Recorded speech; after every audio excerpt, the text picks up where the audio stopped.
আসসালামু আলাইকুম everyone, welcome to my new blog. আমি আর আমার মেয়ে চলে গিয়েছিলাম আমাদের নরসিংদীতে শিল্প ও বাণিজ্য মেলায়। যেহেতু মাত্র শুরু হয়েছে তাই প্রথম থেকে যাওয়ার চেষ্টা করলাম। আর এই তো আমার মেয়ে আমাকে রেখে তাড়াতাড়ি করে টিকিট দিয়ে ঢুকে গেছে ভিতরে। টিকিটটা আবার লটারি সিস্টেমও করছে, বাট আমার মেয়ে কি করছে, টিকিট নিয়ে ছিঁড়ে ফেলাই দিছে। লটারিতে আর ফলানোর সুযোগ পাইনি। ওই যে সবাই টিকিটের মধ্যে নাম ফোন নাম্বার লিখে ফেলাচ্ছে, বাট আমি আর সেই সুযোগ পাইনি। আর প্রথমে মেলাতে ঢোকার পর দেখলাম এখানে আচারের স্টল, হ্যাঁ মুখরোচক জিনিস সবার পছন্দের আচারের দোকান। আর দুইটা আচারের স্টল বসছে এখানে। আর এখানে যে 100 থেকে 200 টাকা প্লাস সব আইটেম, কুকারিস আইটেম, ঘর সাজানোর জিনিস আর অনেক কিছু। আর এই তো নাগরদোলা, এটার ভিতরে কে উঠে ভাই? উঠলে তো আমার মাথা ঘোরে, আমি এসবে উঠি না। আমি শুধু দেখি এই যে নাগরদোলা, নৌকা।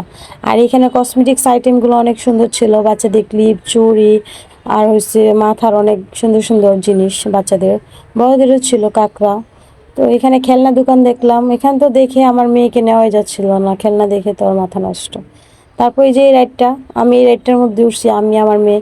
কারণ হচ্ছে এই রাইড ছাড়া আর কোনো রাইডে উঠা আমি ঠিক থাকার মতো না, কারণ আমার মাথা প্রচুর ঘোরায়। একমাত্র এটাই একটু মনে হয় নর্মাল রাইড, যেটাতে উঠলে অতটাও খারাপ লাগে না। আর এই তো গ্লোবাল টিভি থেকে এখানে সাংবাদিক আসছে ইন্টারভিউ নেওয়ার জন্য।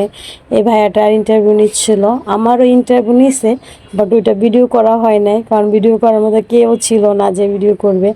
বাট টিভিতে যখন দেখাবে অবশ্যই সেটা যদি পাই আনবো, যেভাবে হোক।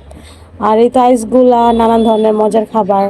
আর এখানে কাঠের জিনিসগুলো অনেক সুন্দর ছিল, পছন্দের জিনিসই, অনেক সুন্দর সুন্দর জিনিস।